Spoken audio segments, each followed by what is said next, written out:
সন্ধেবেলায় আমার হঠাৎ করে খেতে ইচ্ছা করেছে হচ্ছে ঝাল ঝাল চিকেন কষা। তো বাবাকে বলেছিলাম, যেমন বলা তেমন কাজ, বাবা নিয়ে চলে এসেছিলো।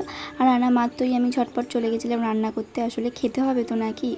কিন্তু বিশ্বাস করো, আমি ভাবছিলাম যে কেন আমি রান্না করতে এলাম এই এত গরমে। আমি ভাবছিলাম যে আমার মা সকালবেলা, সন্ধেবেলা, রাত্রিবেলা কী করে রান্না করে। যদিও আমার মা নয়, প্রত্যেকটা বাড়ির মাই করে, কিন্তু আমার অবস্থা তো এই গরমে খুব খারাপ হয়ে যাচ্ছিলো। মনে হচ্ছিলাম তো পাখার তলাতেই ভালো ছিলাম, আমি কেন আসলাম। আর এই মাংসটা তো সিদ্ধ হচ্ছিলোই না, ওই জন্য আমি ওয়েট করছিলাম। আর যদিও আমার খুব লোভ লাগছিলো যে কখন খাবো কখন খাবো, সেই জন্য একটু সময় কাটানোর জন্য পাগলামিটাও করছিলাম। অবশেষে আমার অপেক্ষার অবসান ঘটে গেছে। তো দেখো, নিজের তৈরি করা মাংস খারাপ হোক বা ভালো হোক, আমি অবশ্যই ভালো বলবো, যতই জঘন্য খেতে হোক না কেন। যদি একটু কাঁচা কাঁচা ছিল সেটা কোনো ব্যাপার না, ওটা ম্যানেজ করে নিয়েছিলাম।